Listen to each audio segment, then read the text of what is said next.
So good evening. Lisod ta gamit ni ana, wala man gud na dito sa amoa.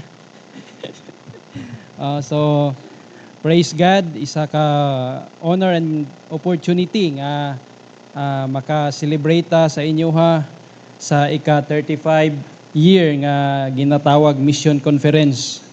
Ginabalik-balik ko diri every time nga magtindog ko diri sa pulpit na isa kami sa bunga sa inyong hago og sakripisyo. Salamat sa Ginoo ni ana nga naabot ta. Actually, correct ko lang, dili dai 2015 ko diri na send out, but January 2016, that's January 30. Na send out ko diri nga church. And of course, nag-start ko diri og fellowship 2011. Kung dili ko malimot, it was King James Conference, ika 400 years nga celebration sa King James Bible, mga kaigsuonan. So una sa tanan, nagpasalamat ko sa Ginoo sa opportunity nga maka-attend ko once again sa inyong 35th Mission Conference. Maunang ginaingon ko nga isa mi sa mga bunga sa inyo hago og sakripisyo, no. Ikaduha, nagpasalamat ko sa akong ascending church, nga Baptist Church Cebu, nga wala mo'y hunong, ginatawag all-out support sa amoa, not only in financial matters but in moral and spiritual things, no? Pinaagi sa mga pag-ampo, ma-challenge ko sa inyo na grabe makita namo nga nagiging living example mo nga maski sa kapit-o sa panginabuhi, sa mga struggle sa pagpanginabuhi, and yet padayon mo nangalagad sa Ginoo, padayon mo nagasuporta para sa mga buluhaton, no. Maunang ginabalik-balik nako sa una-una ba nga lisod biya pod, pero tungod kay naatay gugma nga maabot ang mga tao nga wala pa kaila sa Ginoo, padayon mo nagahago og sakripisyo. Usahay kulang tulog, halos tanan ang inyo oras naa na lang sa simbahan. Simbahan, trabaho, pero maunang wala nakita sa uban nga mag-fellowship mi mga pastor na lami man di ay kayo pag naa ka sa ministry. Ginabalik-balik na, napakasarap talaga sa ministry. Minsan maulang na nga side, ang struggle lang makita, pero ang nindot o opportunity wala nakita sa uban nga mga Kristohanon. Katulo, pasalamat po ko kay Pastor Dan, nagiging good example sa amoa bilang mga missionary, og isa nakita nako karon nga parang blessing sa amoa nga team karon, kay makita nako na every time nga mag-fellowship me, makita nako nga sa ganina parang walang kompetensya. Parang usa ang amo goal, mga lagad sa Ginoo, mapalambo ang ministry as well. Pasalamat ko sa ako na mga fellow missionaries nga challenge na sa amoa nga bihira ka makita nga mga iba-ibang batasan pero nagkakaroon ng ginatawag unity. Nangadto mi dito sa Bayawan, pabukid mi, bukid nga baybay. Ingon si Pastor Silangga nga layo man dai ka pastor. Abi na kog duol lang kayo. Una-una na ako gareklamo to, pero nung naabot mi dito, nag-sharing mi sa mga na mga kaagi sa ministry. Nag-enjoy mi, sabi ko uli na ta. Sa dili sa kay na-enjoy mi. Na-enjoy sila dito. Then niabot mi dito mga 3 hours good amo standby, sharing sa mga experiences, kataw-anay, mga struggle sa ministry, and yet mga kaigsunan, agi lang ni ang tanan. Ang final mga kaigsunan nga enjoyment dito sa langit. Mao na, pasalamat ko kay Pastor Dan og talagang ginapalangga mi niya. So to my prayer covenant partners, salamat sa inyo nga support, dili lang sa financial but spiritually through prayers. Kabalo ko that every prayer meeting sa inyo nga balay, nasayod ko nga gina-mention pod mi ninyo sa inyo mga pag-ampo. Once again, salamat sa ako mga fellow missionaries. Padayon ta mamuhat sa buluhaton until the Lord Jesus come o magbalik ta didto kauban ang Ginoo. My request everybody to stand and open your Bible with me in the book of Matthew. Dire lang ta sa text na to, Matthew chapter 28. Kaya naa pa may last nga speaker. Dili na ko dugayon ang mensahe karon nga gabi. But I know for sure nga iya man ni sa Ginoo, iya ang himaya og dungog. Matthew chapter 28 verses 19 to 20. Dalahigo na lang nato ang verse 20. Now, kamo una magbasa sa verse 19, then ako na lang pod ang sa verse 20. Are you ready? Yes. So Matthew chapter 28 verse 19 and 20. In verse 19, ready, start.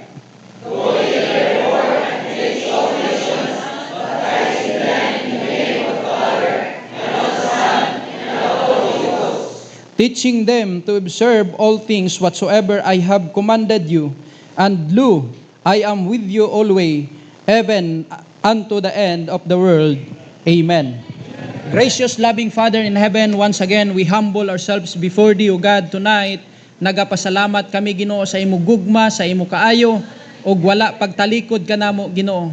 Nga amid sa amo mga kapaltahan, kakulangon, ikaw ang Diyos nga nagpalangga ka namo.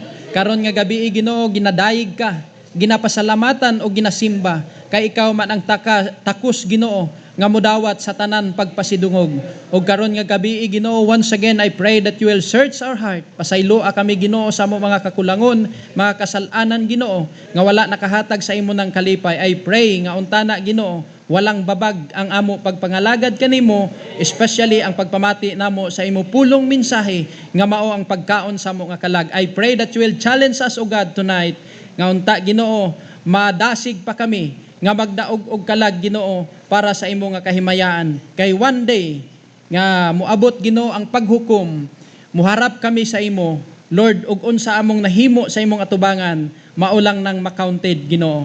Kaya nga I pray that will bless every one of us tonight as we listen to the preaching of thy word. In Jesus' name, amen. So please be seated. So simply ang mensahe karon, same ang title, Reaching the World by the Word. Abuton ang kalibutan pinaagi sa pulong. Ingon pa ang Bible sa Matthew chapter 28 verse 19, Go ye therefore and teach all nations, baptizing them in the name of the Father, and of the Son, and of the Holy Ghost, teaching them to observe all things whatsoever I have commanded you. And lo, I am with you always, even unto the end of the world. Amen. Ang pulong mga kaigsuonan nagpabilin, isa ka mensahe nga nangabando sa tanan nga Kristohanon. Wala ni nihunong dito sa 11 or sa 12 ka disciples mga kaigsunan or mga apostolis, kundili nagpadayon ni hangtod karon nga komisyon. Nga dapat niingon pang Bible, go ye therefore. Dili lang mag-go mga kaigsunan, dili lang muglakaw, kundili ingon pang Bible, and teach all nation. Magtudlo ka or tudloan nimo ang tanan nga mga kanasuran, baptizing them in the name of the Father, and of the Son, and of the Holy Spirit. When it comes to mission mga kaigsunan, may mga tao, dili lang kita, kundi from the Old Testament, may mga tao nga gitawag ang Ginoo para magkakaroon ng mission. Like say for example, sa ginatawag or sa kay Moses in the Old Testament. Kaningon pa ang Exodus chapter 2 verse 11. Nung nakaibalo na si Moses, nga dili di ay siya Egyptian. Isa di ay siya ka Kristohanon or isa siya ka Israelites. Ingon pa ang Bible mga kaigsunan, and it came to pass in those days when Moses was grown that he went unto his brethren and looked on their burdens, and he spied an Egyptian smiting an Hebrew, one of his brethren. So niabot sa punto mga kaigsunan na identified ni Moses nga na di ay siya'y katungdanan, na siya'y ginatawag mission. Dili di ay siya para sa kalibutan, kung dili para siya sa mga Israelites. And he looked this way and that way. And when he saw that there was no man, he slew the Egyptian and hid him in the sand. So nakahimo siya ng salaod. Until such time mga kaigsunan nga naibaluan ang iya gihimo nga salaod og nilayo siya. But still God called him. Giingnan siya sa Ginoo, magbalik ka sa Egypt because gusto sa Dios nga magiging misyonaryo siya og ilid niya ang ginatawag mga Israelites padulong sa promised land.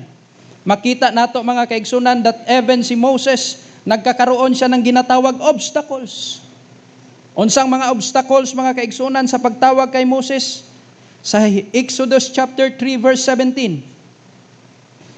And I have said, And I have said, I will bring you up out of the affliction of Egypt and unto the land of Canaanites and the Hittites and the Amorites and the Perizzites and the Hivites and the Jebusites and unto the land flowing with milk and honey.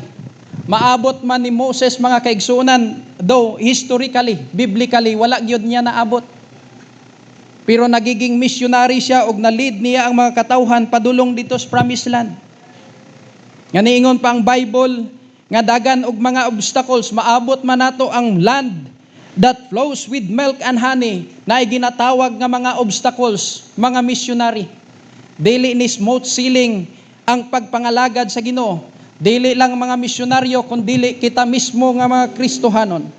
Amidst of na mga obstacles na apay ginatawag mga objections. Dili lang obstacles ang makita nato sa mission field or sa pagpangalagad sa Ginoo na apay gitawag nga objections. Mismo sa ato nga sarili. Naningon pa si Moses sa chapter 4, and Moses answered and said, But behold, they will not believe me, nor hearken unto my voice, for they will say, The Lord hath not appeared unto thee. Ingon pa si Moses nga dili na mutuo ng mga katauhan. Kay moingon sila, wala nagpakita, wala mga signs, wala wonders and miracles. And yet mga kaigsunan, ang Diyos na apay pamaagi. Nga niingon pang Diyos mga kaigsunan, and the Lord said unto him, What is in thine hand? And he said, a rod. Dili di ay kailangan ng magiging milyonaryo ka bago ka moadto sa mission field. Dili na kailangan na ako'y nahinumduman nga ni istorya nga pastor bago ko magmisyon, dapat kailangan tama ang support. May yuta na, may building. Dili kailangan nga magsugod ang isa ka Kristohanon or mission mga kaigsunan. Si Moses wala man eh. Sabi niya, wala akong ipasigarbo Ginoo. Sabi niya, unsang naa sa imong kamot. Unsang naa sa toa, walang iba kundili ang pulong sa Ginoo og ang conviction mga kaigsunan nga gihatag sa Ginoo sa toa. Ingon pa siya mga kaigsunan sa iya nga objection sa verse 4, chapter 4, wala. Basi mo dili sila mutuo. Moingon pud ta nga moadto ta sa mission field, may mga tao. Moingon pud ta nga dili mutuo kanato. Kailangan sila ng prueba. But and yet mga kaigsunan, sa mga objection, sa mga obstacles, Moses obeyed. Ani abot sa chapter 4 verse 19, and the Lord said unto Moses in Midian, Go, return into Egypt, for all men are dead which sought thy life. Wala na di ay gilimpyuhan na di ay sa Ginoo ang ato mga dalanon. Balik ka, kay ang mga tao nga gusto mo patay kanimo, patay na pod sila. That is why mga kaigsunan, maski unsaon nato ikyas sa sugo sa Ginoo, time come nga mobalik radyapon ka. Time come nga mobalik radyapon ta mga kaigsunan. Not only na remember nako si Moses, but Jonah. Nung gitawag sa Ginoo si Jonah, lisod balibaran ning tawag sa Ginoo. I tell you, brothers and sisters in Christ, sabi ko na, even mga missionaries, nga dili lang kami ang full-time minister, ang missionary, kundi kita tanan. Maski mo ingon ka nga, tighugas ka lang diya ng pinggan, that's mission mga kaigsunan. Maski mo ingon ka, tigtrapo ka lang dira ng lamisa, that's mission. Parte na sa buluhaton sa Ginoo. Maski mo ingon ka nga, Lord, unsa maning ako trabaho, tigsilhig man lang ko sa simbahan, that's part of mission mga kaigsunan. Nung gitawag si Jonah sa Ginoo, in the book of Jonah, aniingon pang Bible mga kaigsunan, now the word of the Lord came unto Jonah, the son of Amittai, saying, Arise, go to Nineveh, that great city, and cry against it, for the wickedness is come upon before me. So niabot na dito, nakita sa Ginoo ang pinaka luoy na gyud kayo. nga ang mga katawhan padulong na gyud sa kayo sa impyerno. And yet ang gihimo ni Jonah, but Jonah rose up and flee unto Tarshish from the presence of the Lord, and went down to Joppa, and he found a ship going to Tarshish. So he paid the fare thereof, and went down into it to go with them unto Tarshish from the presence of the Lord. Jonah rose up. Nitindog si Jonah. But Jonah rejected the call. Gi-reject niya ang call, mga kaigsunan, and ran from the presence of the Lord. Nidalagan siya, nitindog siya, gi-reject niya, og nitakbo dira sa presensya sa Ginoo. Pero unsang nahitabo? And God rebuke was upon him. Mao na di na kailangan nato nga mo ikyas-ikyas sa tawag sa Ginoo. Kung gaplano ka mo ikyas, mga kaigsunan, og naitawag sa Ginoo, then I challenge you, ayaw na lang yun ikyas, balik ra gyapon ka. Many times ako kinabuhi, walang plano nga mag-mission or mag full-time sa ministry or mga lagad sa Ginoo. Gusto lang nako nga mag-support lang sa mission. Maunang rason nga nag-uli mi sa Negros for the purpose nga maabot dito. No, bihira lang, mga kaigsunan, biskan sa ako eksperyensya, dili nimo mabatian halos ang mga Kristohanon mo content pag-abot sa Bible. Mauning pinakarason. Ang Bible ang pinakarason, or King James Bible ang pinakarason nganong niuli mi sa Negros ni Mrs. Kay ngano man gusto pud namo masiran sila sa pulong sa Ginoo. That there is one Bible preserved and perfect, mga kaigsunan, nga gihatag sa Ginoo in this present time. So mauna nga nakaabot mi didto, niikyas ko, nagnegosyo ginagmay, naghimo ng mga bagay-bagay para makaiwas sa ministry, and yet balik lang gyapon. So Jonah rose up, ran in the presence of the Lord, and God rebuke was upon him, and Jonah returned. Nibalik ra gyapon si Jonah. Pag-abot sa Jonah chapter 3, ingon pang Bible, and the word of the Lord came unto Jonah the second time, arise, go to Nineveh, that great city, and preach unto it the preaching that I bid thee. Daghan kaayo, mga kaigsunan, gahulat sa ato. Daghan mga kalag nga padulong nas kayo sa impyerno, naghulat lang nga makabati sa pulong sa Ginoo, ug walay laing gamiton ang Ginoo kundili kita. Once again, the title of the message, Reaching the World by the Word, number 1. Number 1, mga kaigsunan, kung naa may pinaka-great missionary sa ato nga kinabuhi, walang iba kundili si Jesus Christ. Jesus Christ left His throne. Makita nato in the book of 2 Corinthians chapter 5, verse 21.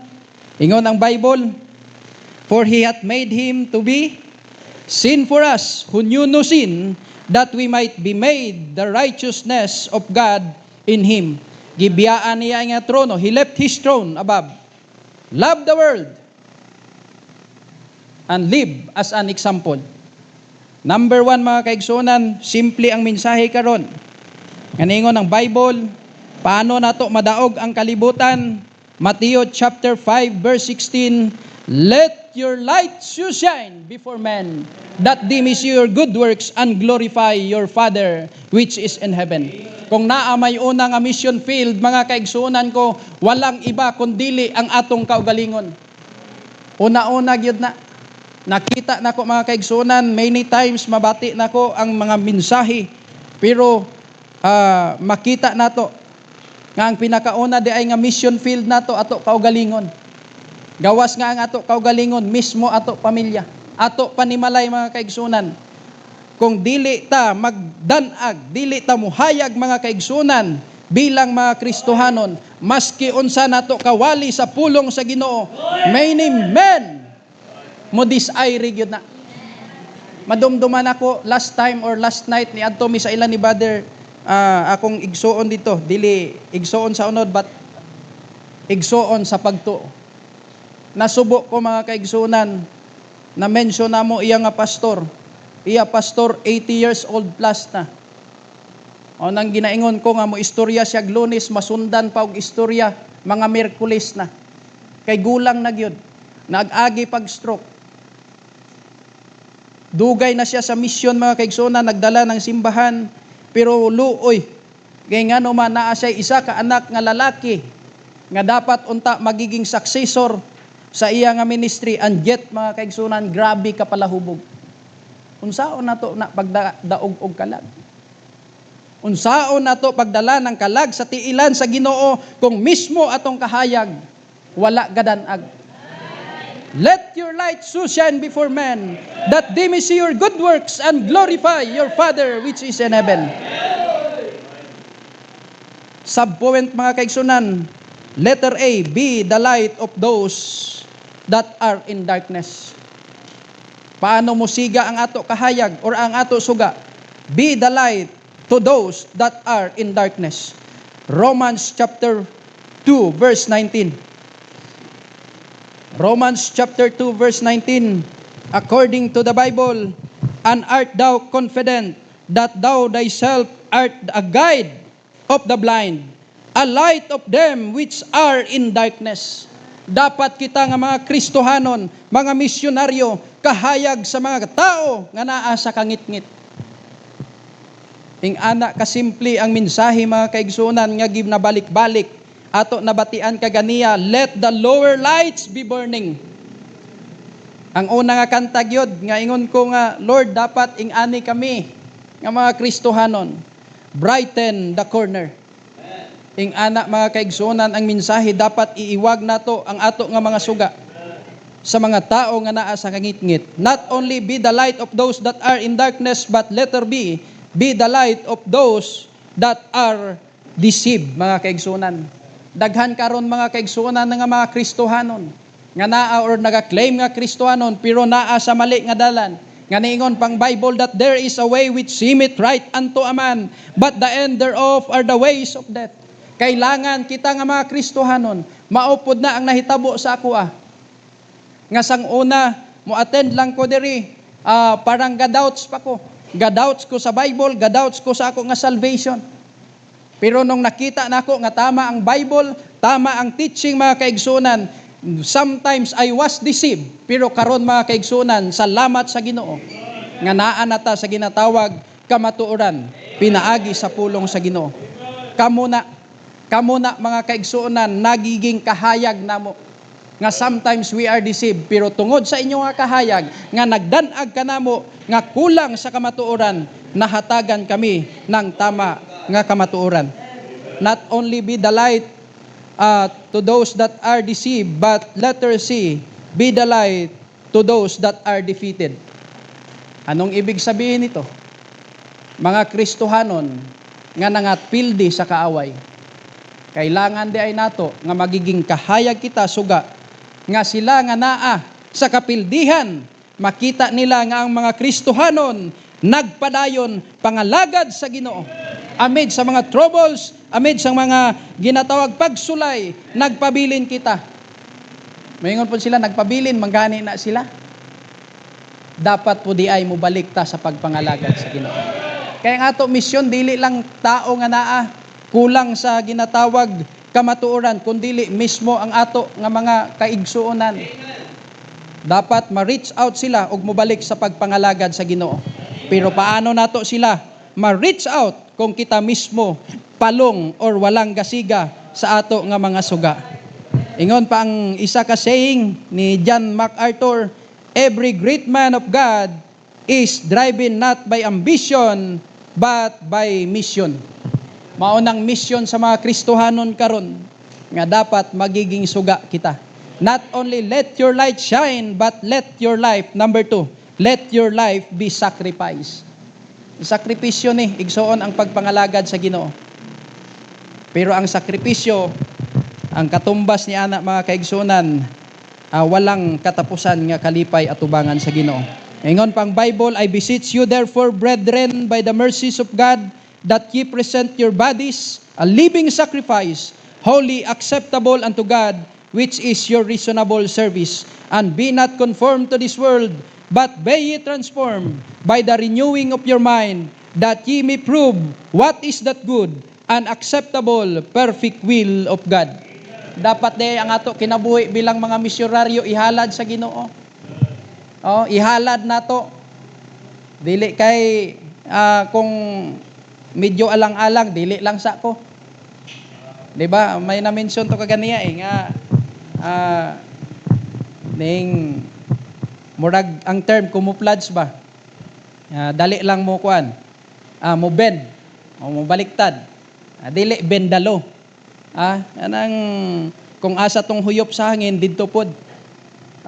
Pag medyo backslide ang mga kauban, backslide pud ta. Dili nga na. Ingon pa mga kaigsunan nga dapat di ay ang ato kinabuhi ihalad, buhi nga halad sakripisyo at tubangan sa Ginoo.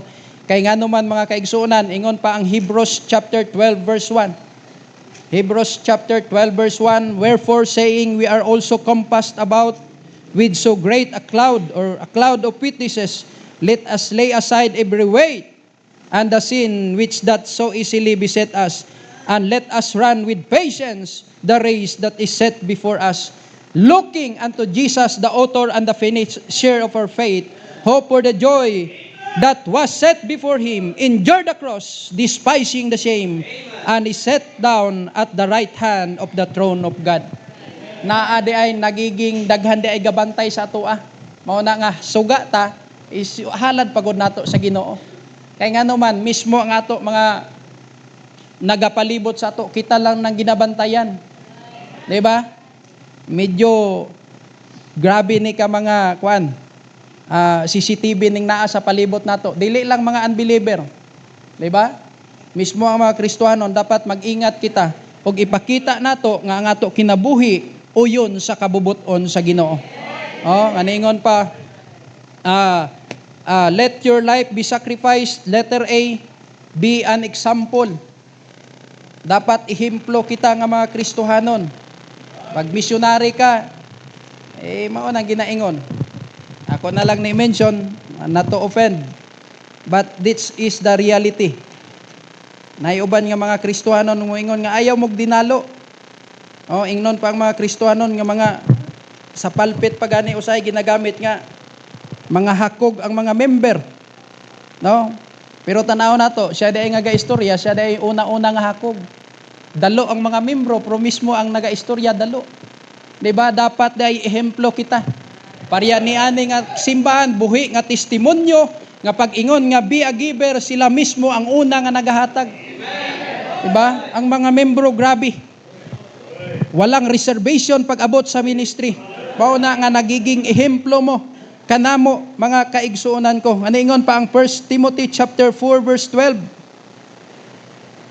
Let no man despise the youth, but be thou an example of the believers.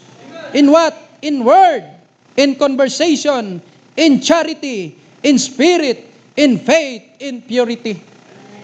Mao na ako ginatan-aw permanente not to exalt this church, basi malabwan ang Ginoo.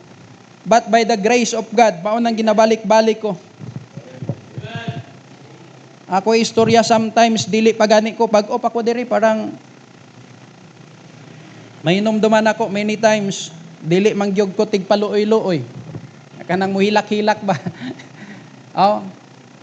Ako istorya ni sa inyo ang one time didto pa ang simbahan sa tinuod lang paghuman sa mission conference to. Dili mission, parang King James or may activity sa church. Nag-uli ko.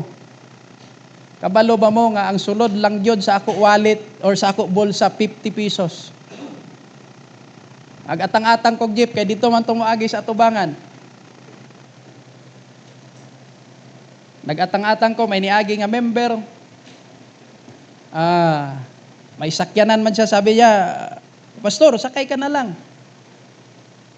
Sakay ka na lang sa ako sa sakyanan, yato takas terminal. Sabi ko, Brad, mo sakay ragyog kog jeep.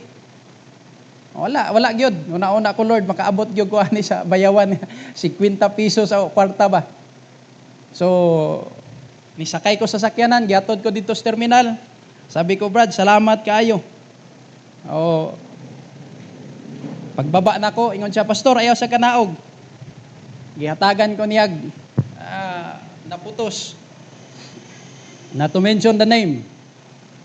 O pag-abot dito, Pastor, ayaw Brad. Ay maulaw punta. Pag sakay na ako dito sa sakyanan, sa bus, ko thank you Lord nga makaabot na gyud ko ani. Pag ukap na ko, na may 3.5 ang sulod. Mao na mga kaigsunan nga ug unsa ang ato giistorya bilang mga Kristohano or missionary, let's walk our talk. Mao nang makita nako mga kaigsunan sa late nga Pastor Danny Bornales. Mao na iya gina-mention permanente nga himuan lang ang tama at tubangan sa Ginoo kay ang Dios na manghimo sa tanan nga mga butang. Mao na nga I'm blessed with this church mga kaigsunan. Mao na nga nato kuan dili na lang ko magsaad pero mga lagad ko kauban kaninyo magiging missionary kauban sini nga church until the Lord Jesus comes again. Mao na be an example of the believers in word, in charity, and in faith, mga kaigsunan. Not only that, 1 Peter chapter 2. 1 Peter chapter 2 verse 21. According to the Bible, and even hereunto we are called, or were ye called, because Christ also suffered for us, living as an example that ye should follow His steps.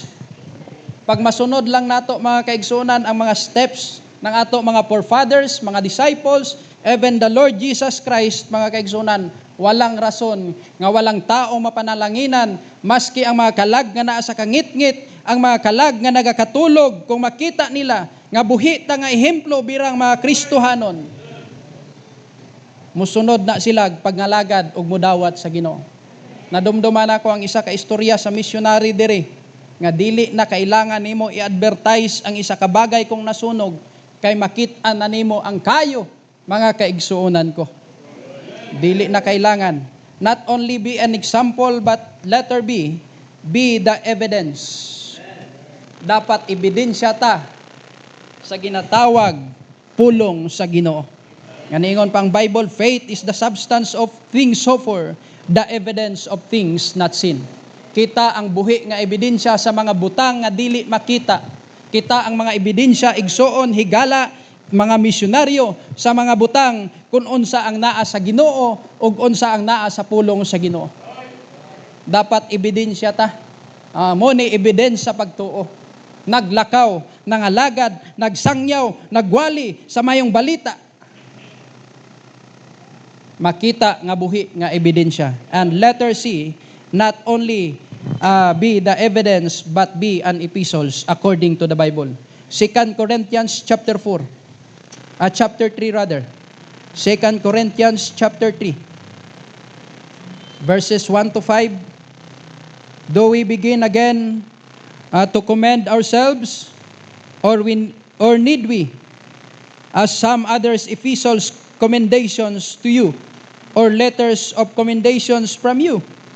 Ye are our epistles, written in our hearts, known and read of all men, for as much as ye are manifestly declared to be the epistles of Christ, ministered by us, written not with ink, but with the Spirit of the living God, not in tables of stones, but in fleshly tables of heart.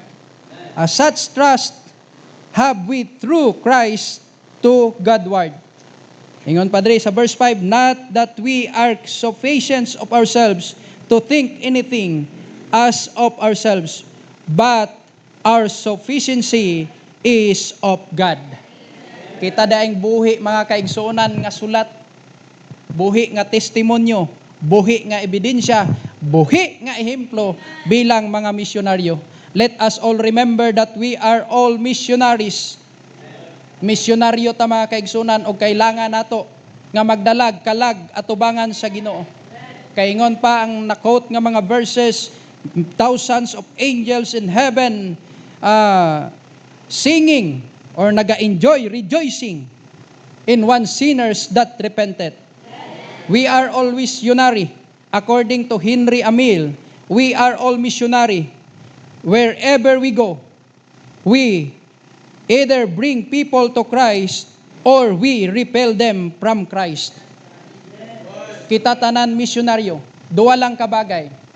Pwede nga malid nato ang tao padulong kay Jesus Christ or mapalayo kay Kristo. Isa ka testimonyo na ako mabatian mga kaigsunan during the time nga na ako sa Davao, I don't know kung tama og tinuod ni. Nga niingon pang isa ka, ingon daw kuno ang isa ka unbeliever, nga kung mauman lang ni nga mga Kristohanon ang makuyog nako sa langit, mas maayo pa nga moadto ko sa impyerno. What a saddest things. Mao na mga kaigsunan, ato hinumduman that we must reach the word through the word, which is ang King James Bible, og ipakita nato nga buhi kita nga testimonyo at tubangan sa mga tao nga gakinahanglan kay Kristo. Gracious, loving Father in heaven, thank you so much for your word. Bless Ginoo ang nabilin pa nga oras. Thank you for your words, and all the glory belongs to you. In Jesus' name, amen.